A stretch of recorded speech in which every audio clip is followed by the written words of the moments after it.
Chapter 8. Out into the World. The lyrics, "Strong Britain, Great Nation," blared out from Boris's iPhone as we drove towards the White House on the 21st of September 2021. The tune had been written by British primary school children from Bradford and released earlier that year. Mocked by the buying peasants, it reflected the core patriotism that most of our fellow countrymen and women feel. It was Boris's clear belief in Britain and his talking down of naysayers that had so connected with people across the UK in 2019. For all our disagreements on China and net zero, I fundamentally share Boris's love of our nation. Britain is a great country that stands for the right things and has a positive impact on the world. But too many in the British establishment cringe with embarrassment. They are desperate to forget our past and no to the global's left agenda. Just 6 days earlier, I had been invited to Downing Street, where Boris had assigned me the Foreign Secretary role. He'd said he wanted me to inject some positivity into our foreign affairs and promote global Britain and our outward-facing support for free democracies. He praised my stint at the Department for International Trade, where I signed trade deals and generated enthusiasm for British exports and investment. He also took the opportunity to tell me that now I was a senior minister, I would shut up about taxes being too high.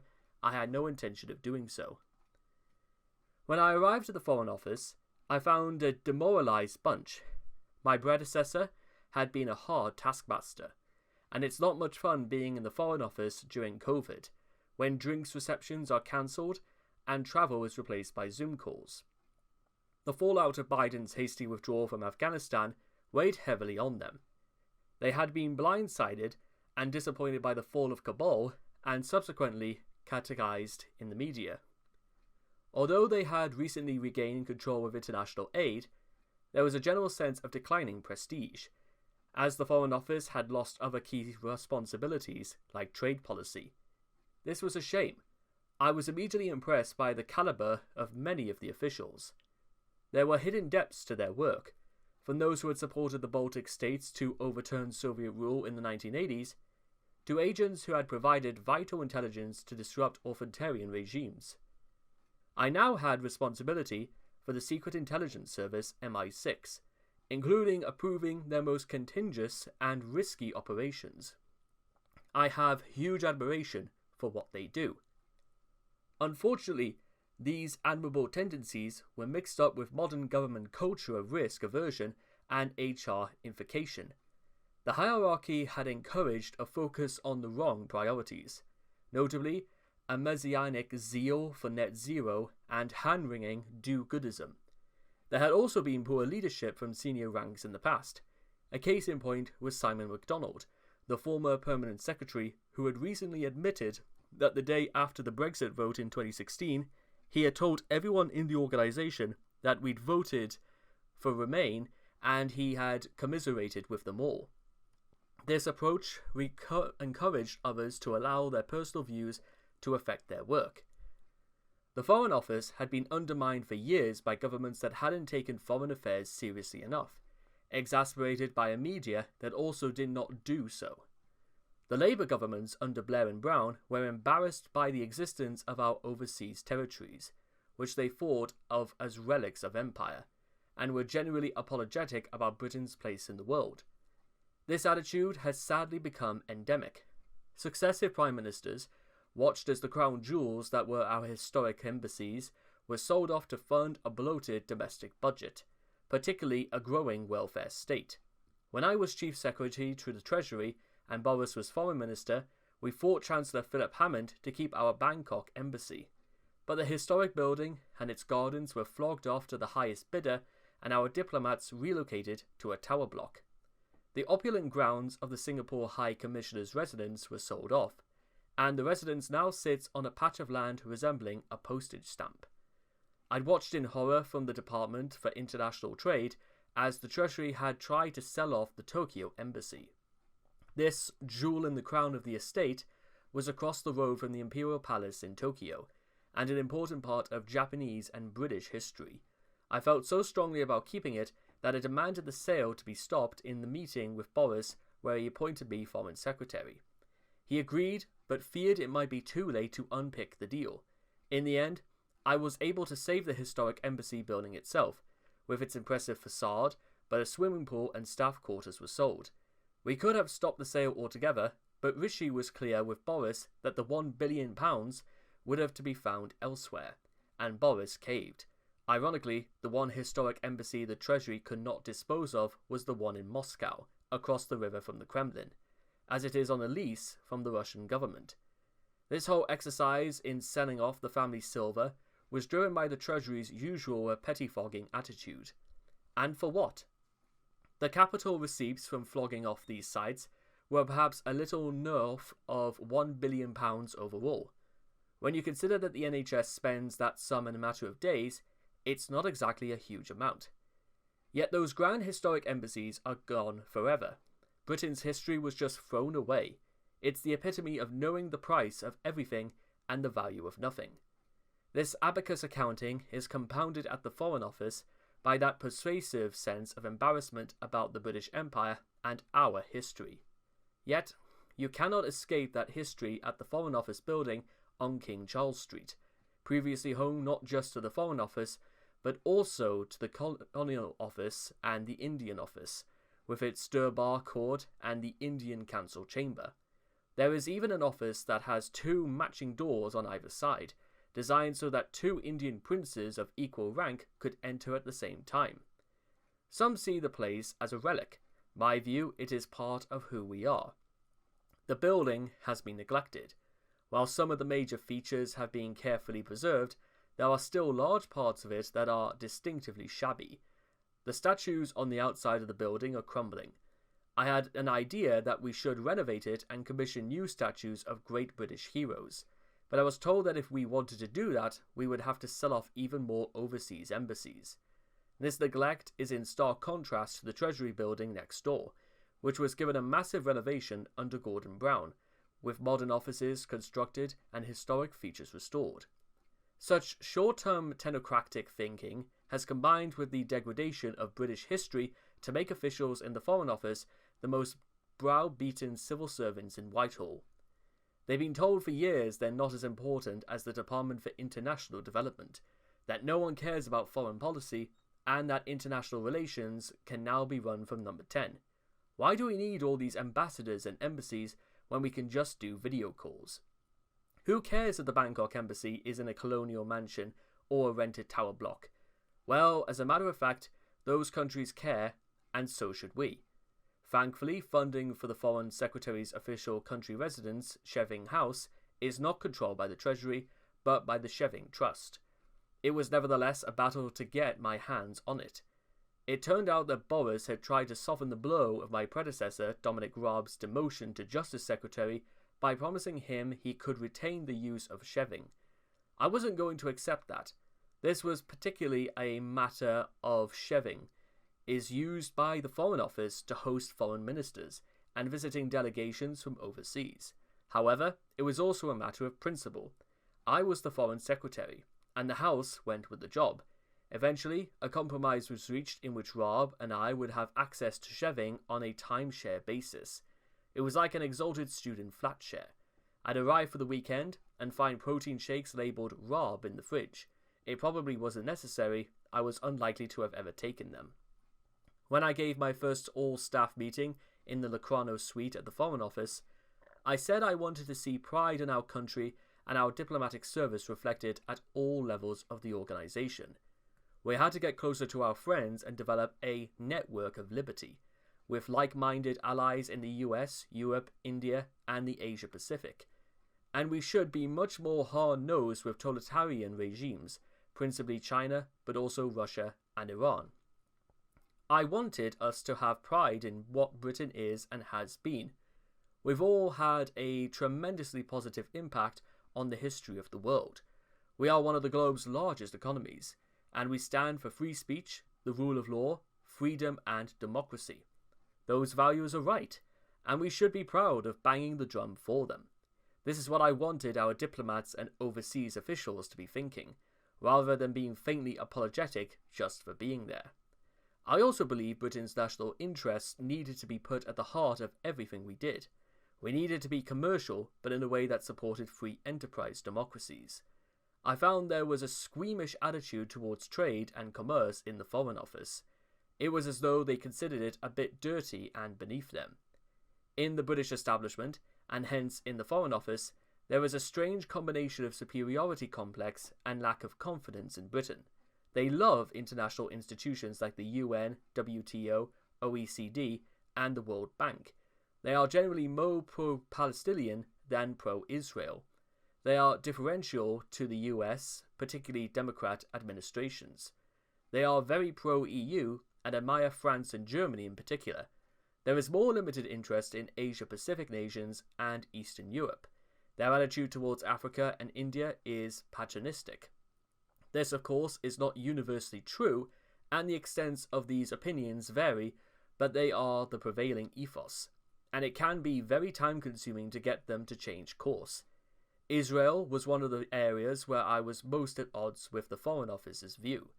Israel is the only free democracy in a difficult neighborhood. It was also under existential threat from Iran. I believe that Trump had made the right decision moving the US Embassy to Jerusalem. I wanted the UK to do the same, and I also wanted to back Israel more strongly at the UN. I had a major battle over an anti-Israel motion at the UN Human Rights Council. The motion supported the 2001 Durban Declaration, which signalled out Israel as a perpetrator of racism. UK officials were planning to abstain from the vote and did not seem to intend to consult me about it. When I inserted myself into the issue, we ended up having a number of phone conferences where I was told that if the UK voted to back Israel, we would be isolated. The US was not a member of the UN Human Rights Council at the time. I challenged the officials and said I didn't care if we were isolated. I got number 10 support and changed our vote. Both France and Germany then switched their votes to back our position. So much for being isolated. We lost by 32-10 with 5 abstentions, but I was proud that we had shifted the numbers and done the right thing. This episode was symptomatic of what had happened for years. Too many decisions were made by unelected officials. The UK was risk-averse and afraid to lead, and those who sought to undermine freedom and democracy were thus ascended. It also illustrated the sheer energy that had to be expended on what should have been an obvious decision, given stated government policy. There is also a tendency at the Foreign Office to lecture other countries perceived to be less powerful that don't share approved values. When I visited Singapore, my briefing note suggested I should take and ask the minister to end Singapore's policy of capital punishment. I did not take this opportunity. Aside from the fact that it is a conscious issue on which MPs have a free vote in the UK, so there is no approved party line to take, I thought it would be counterproductive and patronising. What business of ours were Singapore's domestic policies? I also pointed out that it was not in my brief when I was due to talk to the US, even though the death penalty exists in a number of states. The one country the Foreign Office didn't seem to want to lecture was China. Again, this was an area where my view was very different from received Whitehall wisdom. I already had from our ambassador in China, having objected to her previous attempts to revive a trade committee. With the totalitarian dictatorship, I also blocked TikTok from establishing a global HQ in the UK. I refused to give the HQ a government endorsement because the company is simply an outpost of the Chinese state. They went elsewhere. The ambassador tried to persuade me we could work with China and both be friends and rivals, a bit like France. Except the French aren't committing genocide, I replied. Again, pressure from an overmighty treasury played a role. The number of former Treasury and Foreign Office ministers and officials on China's payroll is shocking. I found it extraordinarily given that China is the greatest threat to the future survival of the free world. I cannot imagine that people would have wanted to openly accept funding or jobs from the USSR during the Cold War. I changed our policy to be more supportive of Taiwan. There was huge resistance. It was like wading through treacle. The Chinese and their stooges were in constant touch, essentially trying to bully the Foreign Office to shift the themes of the debate and make the One China policy even more restrictive. Even getting to the bottom of existing arrangements with the Taiwanese was difficult. My view is that the West should be pushing back and supporting Taiwan in every way possible. Of course, China doesn't want a free democracy 70 miles offshore showing its people what life could be like without totalitarian rule. It was brave Eastern Europeans like Lithuanian Foreign Minister Gabrielius Landsbergis who had done the most to challenge China, and I wanted them to have our full support. Likewise, our Australian and Japanese friends, being in the neighbourhood, understood the risks. The meeting of the G7 foreign ministers that I would host in Liverpool was the first that put out a statement supportive of Taiwan. The first public outing as Foreign Secretary was at the UN General Assembly 4 days into the job. At international trade, most of the discussions were with friends and allies. But at the Foreign Office, I also had to deal with the dark side. Officials prepared some platitudinal lines for me to take. They often tried to exclude political advisors for fear I would go off script, but I had gone my own agenda anyway, both and without Boris. I met leaders and foreign ministers. One memorable moment was when Brazilian President Jair Bolsonaro challenged Boris to a tug of war to show who was tougher after going through COVID. Sadly, this epic sporting event never took place. I also had my first meeting with Russian Foreign Minister Sergei Lavrov, who looked like he had been blamed. He was surrounded by thuggish-looking apachiks. I might have been meeting a gangster. It was here that he issued his invitation for me to visit Moscow. While the UN General Assembly is a useful way to meet counterparts, a sort of diplomatic speed dating, as an institution, it does not work. There is so little that is agreed on that serious progress cannot be made on any issue. The whole UN edifice screams sick building syndrome, giving off an air of a tired post-war institution that is no longer relevant. The Security Council is a case in point. I sat there with Lavrov, the Americans, the French, and the German minister, with the Chinese foreign minister beamed in from Beijing.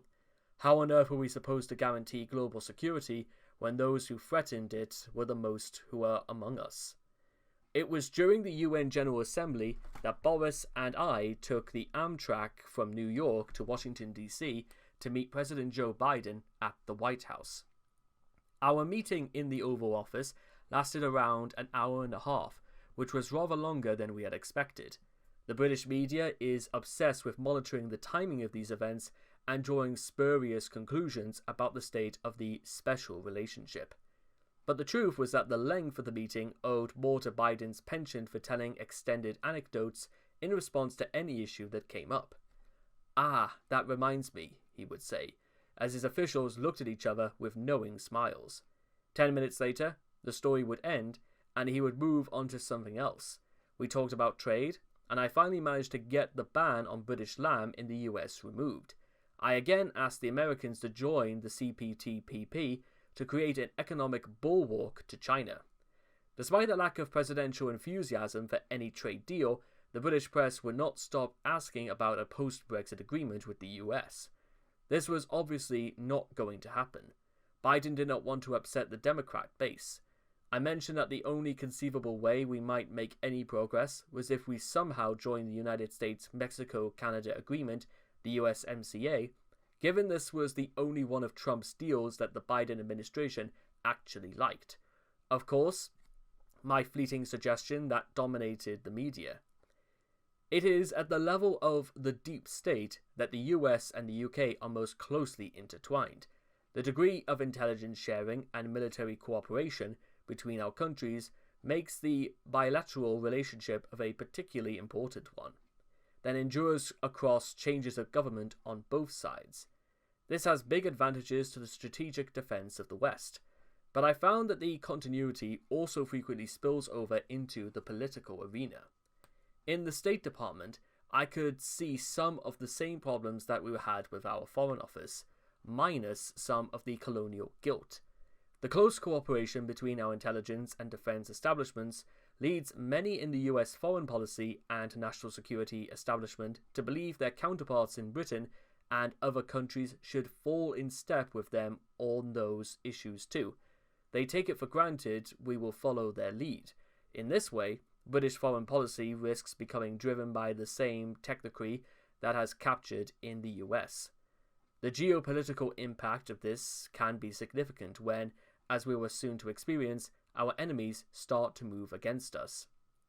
I had already expressed my skepticism of the Iran nuclear deal, the Joint Comprehensive Plan of Action, or JCPOA, to Boris in a cabinet subcommittee when Trump was in office, and I had been slapped down. I thought Trump's tougher approach to Iran was the right one. I now had to deal with Iran directly and was under instructions to back the Biden administration's plans to revive the nuclear deal. Yet, there were British nationals who were sitting in Iranian prisons, including Nazanin Zaghari Ratcliffe, the mother of a young girl, Anguish Ashuri. Those cases had caused public outcry in Britain, and Nazanin's husband, Richard, had been running a campaign to get her released. The US did not want to contemplate demanding action on this until talks had been completed on a renewed nuclear deal. Since I thought this was never going to happen, I was very concerned about the fate of Nazanin and Anousheh. I sat down in another soulless UN room with the new Iranian Foreign Minister Hossein Amir Abdullahian, part of the new hardline government of President Ebrahim Raisi. As it is usual for a meeting with a hostile country, most of it was taken up by listing the many issues on which we disagreed and scoring points off of one another, without either side conceding anything. The Iranians were filming the meeting on an iPhone, adding to the tense atmosphere. At one point, Amir Abdullahian said that women were good at maths, which was clearly intended to be a jibe. It was lost in translation. However, Amir Abdullahian also made a remark suggesting it was in both our interests to resolve a number of long-standing issues. The one at the top of our list was freeing Anousheh and Nazanin, who had been detained in Iran for more than 4 and 5 years respectively. For Amir Abdullahian, it was the historic dispute about the debt Iran claimed the UK owed for a cancelled tank order from the 1970s. I was determined to get Nazanin and Anousheh back home, and I needed no encouragement to press ahead with doing whatever we could to achieve that. Richard Ratcliffe was one of the first people I spoke to upon taking the role of Foreign Secretary, and I promised him I would do my utmost to bring his wife home. Understandably, there was some skepticism on his part. Why should I be any different from my predecessors? But as I told him, I was willing to do whatever it took. With this hurdle overcome, we began the difficult business of negotiating with the Iranians. I had lots of calls from the foreign minister, who was clearly no great fan of female politicians. I had got to know a lot of the foreign ministers from the Gulf states, a group of whom I invited to Shevling when I secured their help in reinforcing our messages to the Iranians. The Omanians, in particular, were very helpful and would be crucial throughout the process. I'll never forget the moment sitting in my office when I took the call from our woman on the ground, Stephanie Al-Kaik, and our ambassador, Simon Shercliffe, confirming that the wheels had gone up on the plan returning Nazanin and Anousheh home to freedom. One of the best feelings I ever had as a minister was watching their plane land at Bryce Norton with Richard, 7-year-old Gabriella Ratcliffe, and Anousheh's family. As Nazanin and Anousheh then disembarked to be reunited with their loved ones. As for our overall approach to Iran, I was not in a position to effect change with the US, which was so clearly determined to resurrect the nuclear deal. Even if a deal had been desirable, it was a waste of time, with the Iranians building up their nuclear capacity anyway. Just as with Russia and China, we needed to show we were not afraid. Appeasement would only lead to worse in the future. I also thought that continuing in an agreement with involved both the Russians and the Chinese was asking the world's gangsters to guarantee peace. The COP26 conference on climate change was another arena where I could not see the point of trying our hands economically.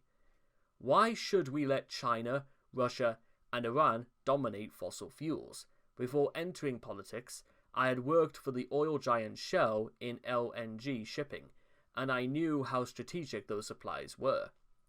It was ironic that, after trying to cancel COP26, I should end up being a key host of the event. I was deputed to greet leaders, and ministers had flown in from around the world on gas-guzzling jets to talk earnestly about reduced carbon emissions. I love Glasgow, where the conference was held, and was able to visit my old stomping ground of Paisley nearby, as well as my favourite chip shop from my school days, the Hippie Chippy. COP26 was exactly the hot air fest that I predicted it would be back in 2018, but I was able to pursue my agenda on the margins. I had the job of escorting the then Duchess of Cornwall around the reception at Kellingrove Art Gallery and Museum. This was a great pleasure, as well as she is very amusing and popular, so much so that we didn't make it from one side of the room to the other. She was waylaid by a demob-happy Angela Merkel, and I bumped into Biden again. He remembered our meeting at the White House, telling me he'd never forget those blue eyes, even though we'd both been wearing COVID masks. We talked about China, and Biden told me he had met President Ping repeatedly when they were both vice presidents of their countries. He claimed to have a better insight than most into the Chinese premier thinking. My impression is that Biden does understand the nature of the Chinese threat better than some in his administration. His stance on Taiwan, for example, is robust, but his public pronouncements on the subject tend to get riled back by his staff. As with most presidents, he is presiding over a foreign policy establishment that is dominated by technocrats. They see foreign policy as a rational excuse of logic and gamesmanship, failing to understand just how ruthless and malign our enemies are. The tyranny of the technocracy, of which I now have my own extensive experience in the UK context, is particularly strong in American foreign policy. This has led to some notable miscalculations and failures to confront moral outrages around the world, because they assume they all are players and are acting rationally. They struggle to deal with some of the more depraved actions of our enemies. Evil people whose intention is to kill their opponents and dominate by force are not playing by the same rules as us. This is particularly pertinent to dealings with Russia, China, and Iran, with the approach to the JCPOA being a good example. Appeasement might avoid escalation in the short term, but it stores up trouble for latter. I found Biden's White House and State Department to be far too wedded to the technocratic mindset. At the Glasgow Summit, we had sessions on Build Back Better World or Global Partnership for Infrastructure, Investment, or European Gateway to our own recently established British International Investment. I had championed working together on this economic outreach. I didn't much care what it was called.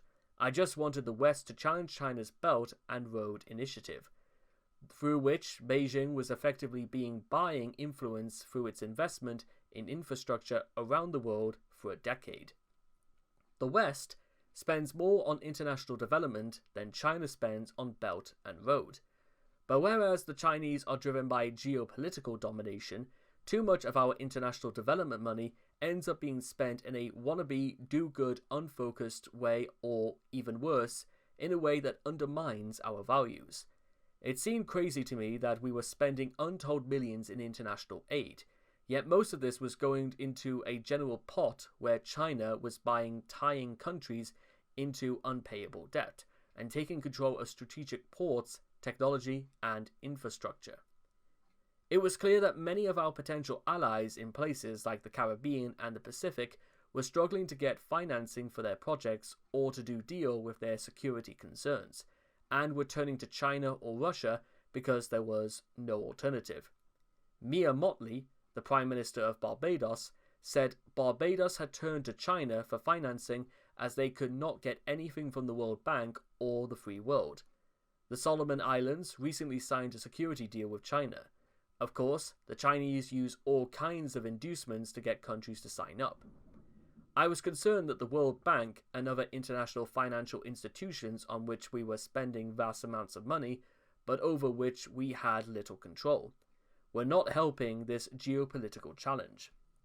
I wanted to take our money away from these institutions and instead work with our allies on a much more geopolitical focused economic outreach, which should have included trade and investment. But because of the UK's poor financial position, we had reduced our spending on aid as a proportion of GDP to 0.5% from 0.7%. As it happens, I am not in favour of these input targets anyway, but unbelievably, we hadn't reduced funding to the World Bank. The UK was its third biggest donor, but the Treasury was very resistant to reducing funding.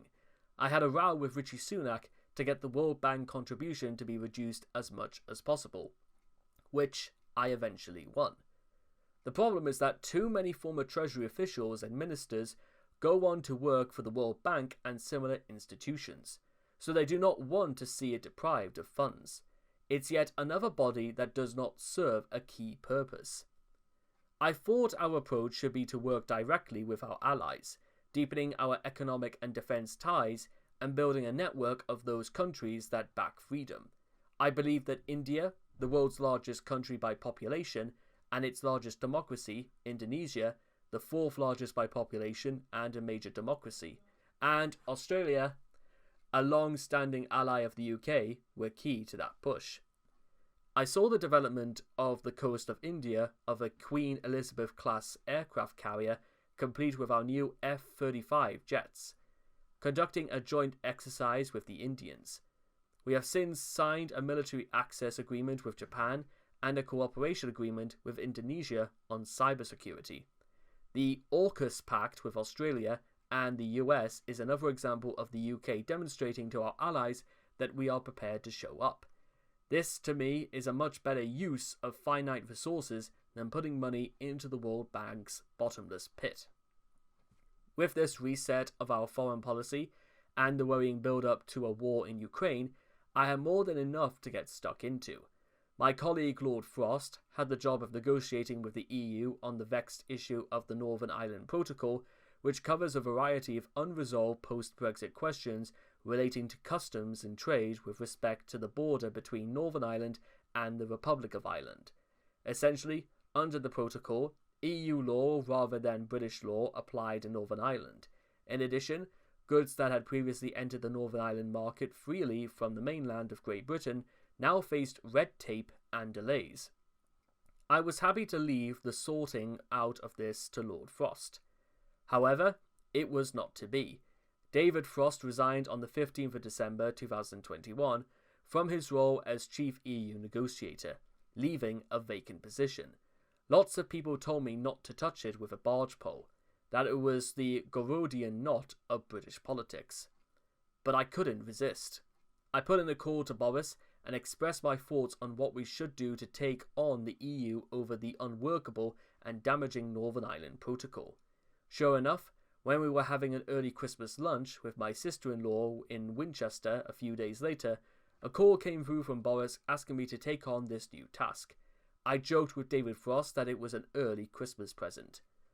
I wanted to talk frankly with the EU and move away from a public blame game, but I was under no illusions that the negotiations would be easy. The EU wanted Northern Ireland to stay in its regulatory orbit. We wanted to restore cross-UK economic links and our national sovereignty and territorial integrity. It became clear that my counterpart from the EU, Maros Sefcovic, did not have the mandate to fix this from his higher-ups. France and Germany still wanted to punish Britain for leaving and were not prepared to allow any flexibility.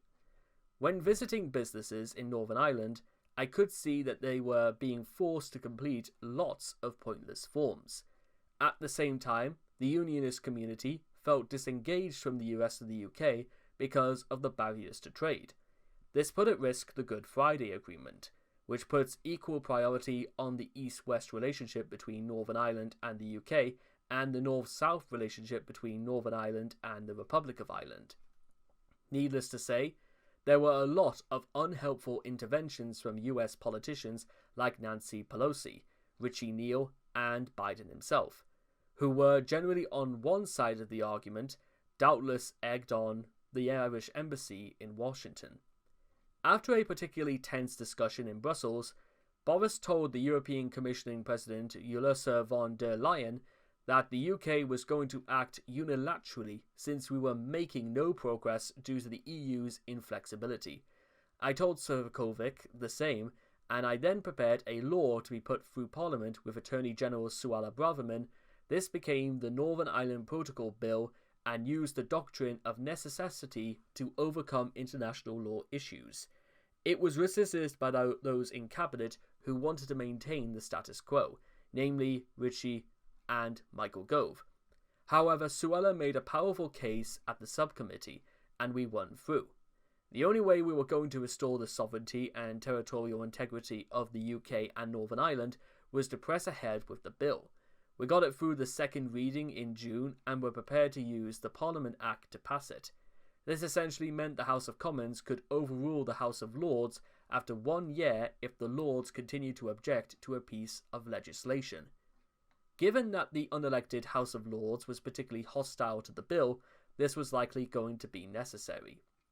It never got to that point, as my successor withdrew it, yet the Windsor framework that he installed in its place simply does not resolve the issues. Too much was given away to the EU, and that is why it could not be supported. Not getting it right meant storing up problems for the future by moving the economic gravity towards an all-island economy. We are all still in a quagmire. We must have a Northern Ireland that is in regulatory terms separate from the EU and part of the UK, and we need another renegotiation to get to that point. The UK is not going to get what we want without a fight. In taking this on, the Foreign Minister, or the Foreign Office I should say, needs to move away from its desire to please the EU bureaucracy and the State Department. I was clear as Foreign Secretary that our sovereign decision-making would always come first. The time is also ripe for a rethink of how we operate with our friends and foes. While our enemies ruthlessly move against us, we give the impression of wanting to conduct international social work. UK politicians and our allies across the West need the bravery to confront the situation we are in. The WHO, the WTO, and the UN are past their sell-by dates. We need institutions that recognize we are dealing with an axis of authoritarian states. After the end of the Cold War, the Coordinating Committee for Multilateral Export Controls, the COCOCM, to restrict exports to Warsaw Treaty countries and China were disbanded. This committee comprised the US, NATO allies, Australia, and Japan. A version of this was an expanded remit covering trade, exports, and investment is what we need now. An economic NATO. We simply cannot afford to leave economic and security outreach to Russia, China, and Iran.